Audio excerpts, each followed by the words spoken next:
اس video کو دیکھنے سے پہلے ہمارے چینل ندائے اسلام کو سبسکرائب کرنا اور بیل آئیکن پر کلک کرنا نہ بھولیں تاکہ نئی آنے والی ویڈیو آپ کو بآسانی ملتی رہے۔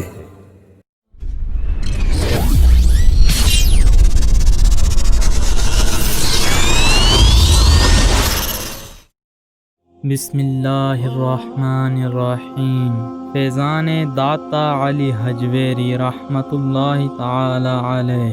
آزمائش پر صبر و شکر کا انعام۔ ایک مشہور علمی گھرانے کے چشم و چراغ، زہد و تقوی کے پیکر، صلاحیت و قابلیت کے اعتبار سے اپنے زمانے میں ممتاز اور کئی علوم پر دسترس رکھنے والے نوجوان عالم دین کا معمول تھا کہ جب بھی کوئی مشکل پیش آتی مزارات اولیاء پر حاضر ہو جاتے، صاحب مزار کے وسیلے سے دعا کرتے اور اپنی دلی مراد پاتے۔ ایک مرتبہ یہی عالم صاحب ایک علمی الجھن کا شکار ہوئے تو حضرت سیدنا بایزید بسطامی رحمۃ اللہ تعالی علیہ کے مزار کا رخ کیا۔ 3 ماہ تک در بایزید بسطامی رحمۃ اللہ تعالی علیہ پر یوں گزارے کہ ہر وقت باوضو رہتے، لیکن مسئلہ حل نہ ہوا۔ شاید قدرت کو یہی منظور تھا کہ اس بار معنوی جواب کی بجائے تجربے اور مشاہدے کے ذریعے جواب حاصل کریں۔ آخرکار اس مشکل کے حل کے لیے انہوں نے خردرا لباس پہنا، عصا اور وضو کا برتن تھاما اور خراساں کی جانب رخت سفر باندھ لیا۔ راستے میں ایک گاؤں آیا تو عالم صاحب نے وہیں رات گزارنے کا فیصلہ کر لیا۔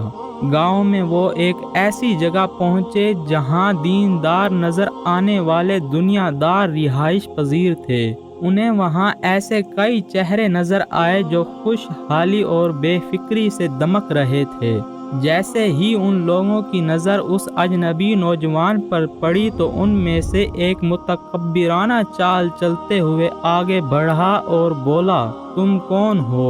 عالم صاحب نے سخت لہجے کو نظر انداز کرتے ہوئے نہایت نرمی سے جواب دیا، مسافر ہوں، رات گزارنے کے لیے ٹھہرنا چاہتا ہوں۔ وہ سب کہے لگا کر ہنسنے لگے اور ایک دوسرے سے کہنے لگے، لگتا تو صوفی ہی ہے لیکن ہم میں سے نہیں ہے۔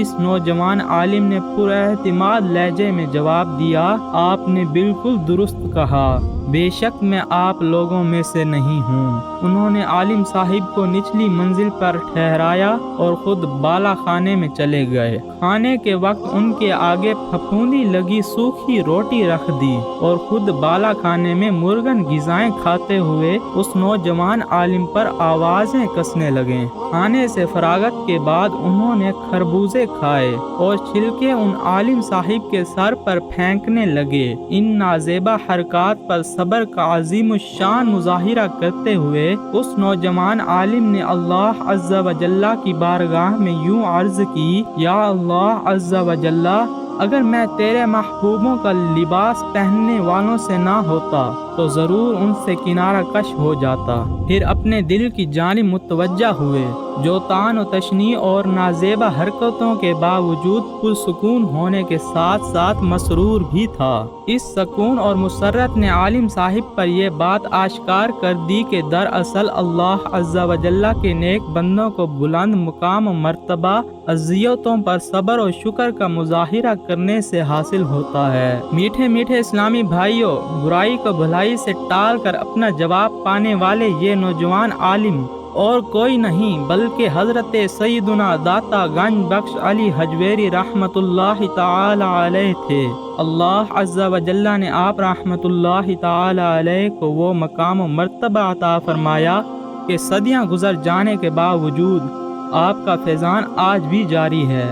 حضرت سیدنا داتا گنج بخش علی حجویری رحمۃ اللہ تعالی علیہ کہ اسی فیض کی جانب حضرت سیدنا خواجہ معین الدین چشتی اجمیری رحمۃ اللہ تعالی علیہ نے یوں اشارہ فرمایا، گنج بخش فیض عالم مظہر نور خدا، ناکساں را پیر کامل کاملہ را راہنما۔ یعنی آپ رحمۃ اللہ تعالی علیہ خزانے لٹانے والے، عالم کو فیض پہنچانے والے، اور اللہ عز و جل کے نور کے مظہر ہیں۔ آپ رحمت اللہ تعالی علیہ ناقصوں کے لیے پیر کامل اور کاملوں کے لیے رہنما ہیں۔